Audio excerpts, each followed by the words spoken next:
eu quero fazer uma reflexão com vocês, rápida. Antes de Deus criar o homem, Ele cria o ambiente que Ele idealizou para o homem viver. Esse ambiente ordeiro, organizado, pleno, foi chamado de paraíso. A Bíblia fala deste paraíso no Gênesis, o chamando de Jardim do Éden. No livro de Apocalipse, o último livro da Bíblia, também temos, na ótica de Deus, um lugar para vivermos eternamente. Ele também se chama paraíso.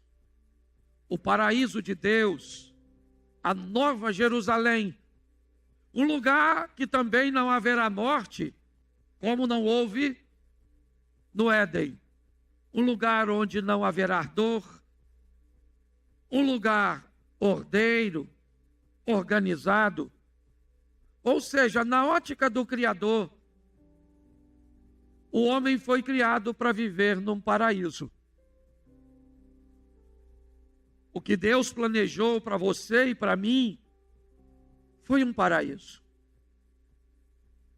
Mas o ato de um homem jogou isso por terra. Por causa de Adão, o homem perde o acesso ao paraíso do Gênesis.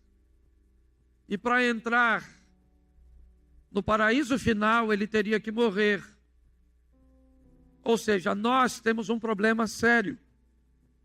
Não podemos entrar no paraíso que é guardado por um anjo, e não queremos entrar no paraíso de Deus, porque para entrarmos lá, temos que perder o privilégio de viver neste mundo, e viver é um privilégio. A única forma que temos então de criar uma linha de satisfação é usarmos a oração modelo ensinada por Jesus, o Pai Nosso, onde um dos versos diz que venha o teu reino e que seja feita a sua vontade, assim na terra como no céu. Agora nós não queremos entrar na Nova Jerusalém ou no paraíso final, porque ninguém quer morrer. Não podemos entrar no paraíso inicial. E o que vamos fazer então? Segundo a oração do Pai Nosso, puxar o céu para a terra. Que venha o teu reino, venha o teu reino. Esse é um texto que eu uso na abertura dos meus eventos, onde a minha proposta é mostrar que na lápide de um ser humano só existe duas datas. Aqui ele nasceu e aqui ele morreu. Entre elas, de uma forma muito tímida, um pequeno traço tentará explicar quem foi você, se teve filhos ou não, se foi bom ou não. Todo o seu legado é resumido naquele pequeno traço, exposto em toda a sepultura, basicamente em todos os lugares do mundo onde há sepultamento.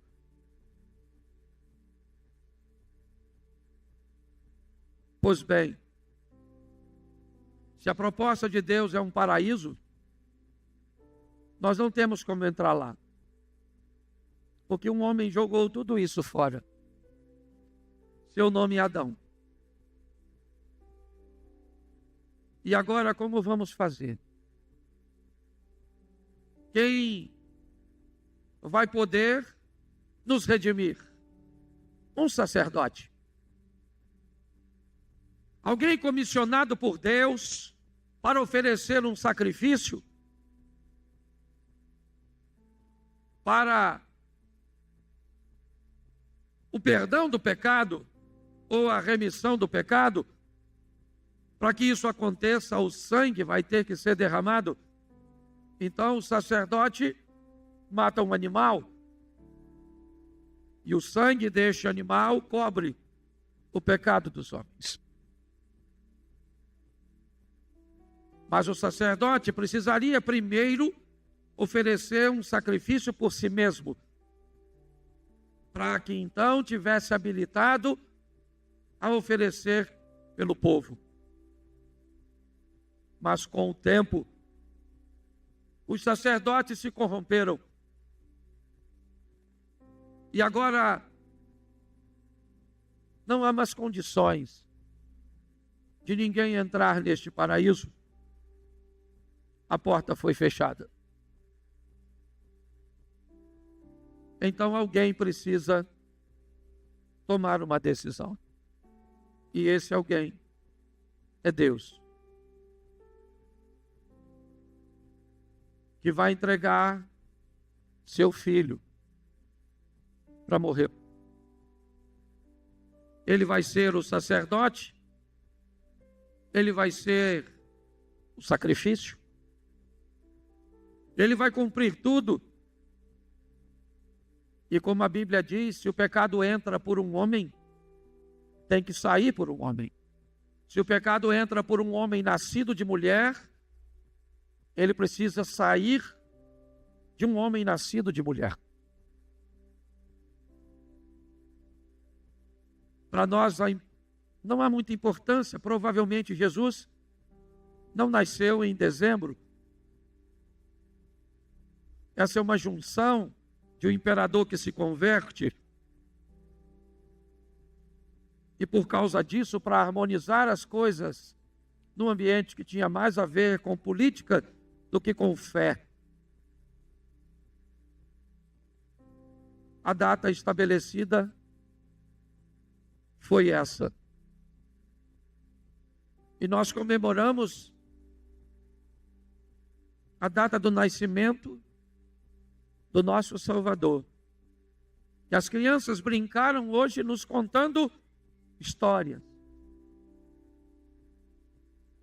falando a respeito de nossa cultura. E eu não sei se você observou, mas no final elas brincaram como seria se ele tivesse nascido na Índia, como seria se ele tivesse nascido no Canadá, como seria se tivesse nascido na Lua. Me parece que a ideia é mostrar que ele nasceu para morrer por todos.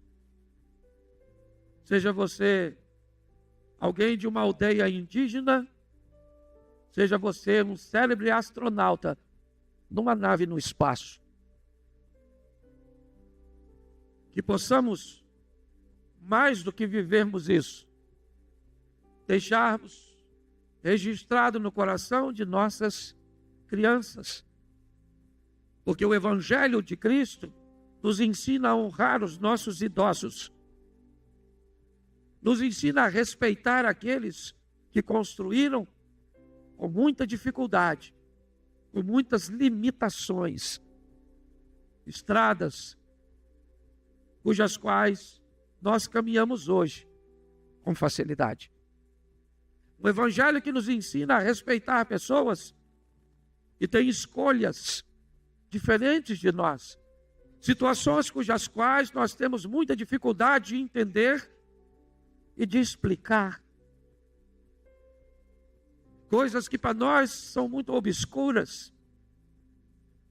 Mas o Evangelho me ensina a respeitar alguém que senta nessa cadeira vestido de uma forma diferente de nós, se comportando de forma diferente de nós. Mas esse Cristo, ele morreu por todos nós, sendo nós ainda pecadores. Hoje temos que conviver com grandes escândalos, envoltos em ambientes religiosos. Homens maus, corruptos, enganadores, verdadeiros lobos vestidos em pele de ovelhas. Vemos todos os dias a igreja sendo manchada por um escândalo, seja ele financeiro, seja ele sexual, escandaloso. E tudo isso me parece ter um propósito: o não reconhecimento da entrega do homem que precisa ser salvo a Cristo, o Salvador. Nós lutamos contra isso todos os dias. Estamos longe de sermos perfeitos. Abrimos as nossas portas com todas as nossas limitações, com a proposta de que alguém encontre o Salvador que um dia encontramos. Eu encontrei com ele há 32 anos atrás. Eu não sei há quanto tempo você encontrou. Mas desde que eu me encontrei, eu tento apresentá-lo a outras pessoas. Em encontros aqui na igreja, em postagens em redes sociais, em programas de televisão, com héteros, homos, pobres, ricos, cultos ou indoutos. Um dia, a morte chegará para todos nós. Por mais que as pessoas te amem, o lugar mais longe que ela irá no dia do sepultamento é a porta do túmulo. Dali, ninguém vai com você, a não ser aquele que venceu a morte.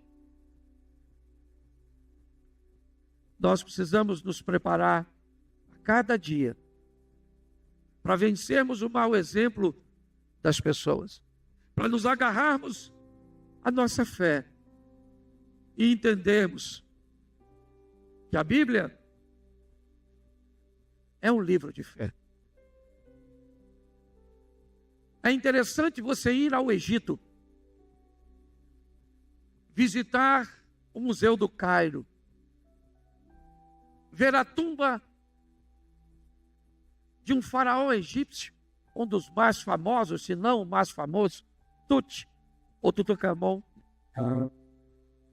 Ver a cama que ele dormia, o sandália que ele calçava, a carruagem que ele usou. Algumas peças de mais de 3.000 anos de um faraó egípcio. Você vai a Israel, não tem um objeto de Jesus. Não tem uma cadeira, não tem uma mesa, não tem uma taça que ele bebeu. Tem de César, mas não tem de Cristo. Ele poderia nascer rico, mas não queria deixar vestígios para que pessoas usassem como amuletos, como até hoje alguns veneram pedaços da suposta cruz espalhados pelo mundo. Mas ele não queria isso. Ele queria que nós, sem termos nada, para pegarmos na mão, para acreditarmos que ele existe, porque ele não quer estar na sua mão, ele quer estar no seu coração. Ele quer que você creia. Não há lugar nenhum em Israel, Jerusalém, Betânia, Nazaré, Cafarnaum, Naim, onde alguém te diga com precisão: ele esteve sentado aqui, dormiu aqui. Até o local de sepultamento tem dois, o dos católicos e o dos protestantes. Até o túmulo tem dois, o local da crucificação, né? E você pode perguntar por quê? Porque nós vamos precisar de fé para se relacionar com ele. Eu quero fechar o culto desta noite orando para que os maus exemplos, as coisas negativas que vimos e que veremos não seja suficiente para diminuir a nossa fé. Que cada vez mais possamos, através do Evangelho, respeitarmos os idosos, investirmos nas nossas crianças, criarmos esperança no coração dos nossos adolescentes, pedimos conscientização para a mente de nossos jovens, para que ninguém abandone o caminho do Senhor. Eu quero que você fique de pé neste momento. Nós vamos orar. Já já vamos ter o nosso segundo culto. Ele começa daqui a 1h15. Está chovendo, eu vou dar espaço para você sair com facilidade. Pastor, o senhor não quer fazer um apelo? Eu gostaria de aceitar Jesus ou de recebê-lo, de me reconciliar. Atrás daquela câmera lá, ó, tem uma sala apta para receber você. Se você precisar de uma oração, tem gente para orar. Se você precisar de informação sobre o horário de nossos cultos, sobre como funciona, lá tem gente para te informar. Se você desejar voltar para Jesus, lá eles vão te receber. Se você quiser receber Jesus pela primeira vez, eles vão. Se você precisar de uma oração apenas, vai ter alguém para te assistir e para orar por você. Mas feche seus olhos neste momento. Senhor nosso Deus e Pai soberano, te damos graças por teu Filho Jesus, pelo sacrifício na cruz do Calvário, que nos trouxe a possibilidade de nos reencontrarmos com o Senhor e termos a vida eterna. Abençoa a cada lar, a cada família, abençoa a cada casamento, abençoa os nossos filhos, os nossos pais. Abençoa o nosso Brasil, como disse as crianças. Abençoa o legislativo, o judiciário. Abençoa, ó Deus, o nosso presidente. Em nome de Jesus, ó Deus. O Brasil pertence ao Senhor. E nós te entregamos a cada bairro, município, cidade, capital, estado. Leva-nos aos nossos lares com a esperança de que o Senhor está no controle de todas as coisas. E que veremos, pela fé, um país melhor, melhor para todos. Leva o teu povo de volta aos seus lares. Abençoa a festividade do Natal, da terça para a quarta-feira.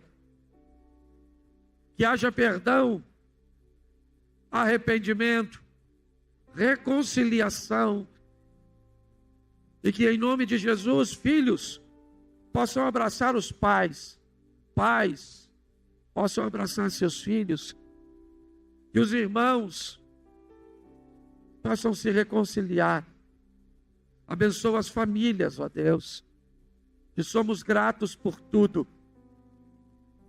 E que o grande amor de Deus, o nosso Pai, a graça de nosso Senhor e Salvador Jesus Cristo, e as doces consolações do Santo Espírito de Deus, seja para com todo o povo do Senhor, e todos digam...